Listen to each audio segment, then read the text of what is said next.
तुम्ही बघू शकता भाजी छान आपली झालेली आहे।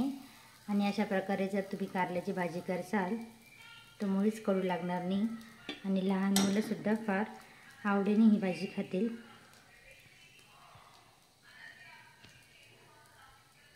नमस्कार, स्वागत आहे तुमचं विशाल देव किचन या यूट्यूब चॅनलवरती। आज आपण करणार आहोत कारल्याची भाजी। तुम्ही अशा प्रकारे कारल्याची भाजी करून बघा, कडू लागणार नाही आणि मुलंसुद्धा आवडीने खातील। त्यासाठी मी 3 कारले घेतले, हे स्वच्छ धुवून घेतले, नंतर चिरले, त्यामध्ये मीठ टाकलं आणि अर्धा घंटा हे असंच ठेवले।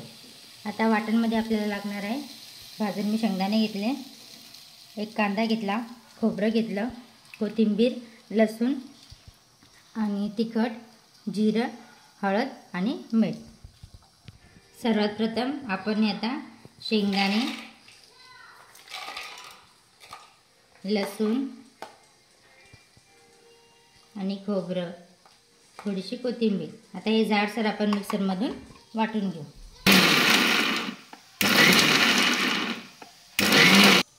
जाडसर असं आपण हे मिक्सरमधून वाटून घेतलं। आता हे जे कारले आपण मीठ टाकून ठेवले होते, आता याला छान पाणी सुटलेले आहे। आता हे पाणी आपल्याला असं पिळून काढून घ्यायचे। तुम्ही बघू शकता कशा प्रकारे पाणी निघत आहे। असं केल्यानंतर कारल्याची भाजी मुळीच कडू लागत नाही आणि खायला छान लागते।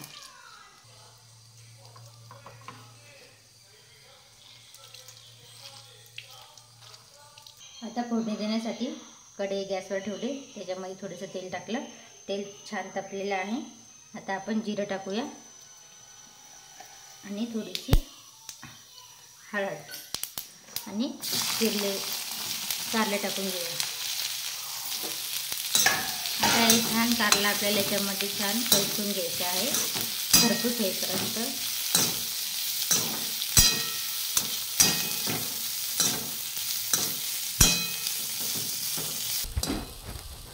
आता छान कारला आपला खरपूस भाजलेला आहे। तुम्ही असं सुद्धा कारला तोंडी लावायला खाऊ शकता। आता आपण हे कारला प्लेटमध्ये काढून घेऊ।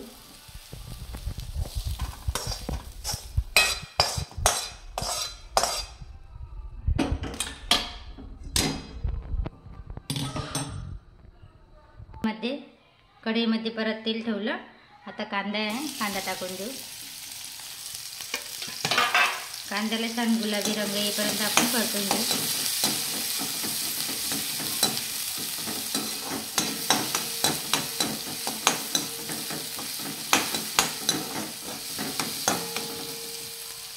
छान परतून झालेलं आहे। आता आपण जे मिक्सरमधून वाटण काढलं होतं शेंगदाणे खोबऱ्याचं, ते आपण टाकूया। ते छान परतून घेऊ। कांदा टाकल्यामुळे कारल्याची कडूपणा कमी होतो आणि कारल्याची भाजी छान लागते। आता तिखट टाकूया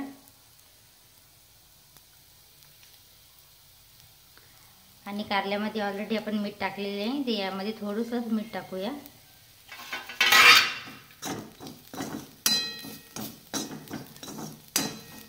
आणि जे कारला आपण कलसले ते आपण याच्यामध्ये टाकून घेऊ।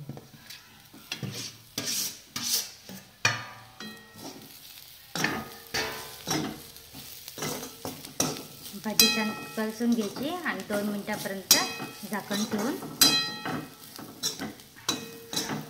होऊ द्या।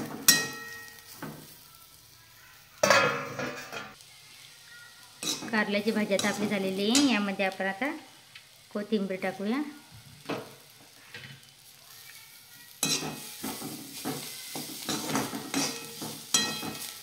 छान खरपूस अशी आपली कारल्याची भाजी तयार झालेली आहे।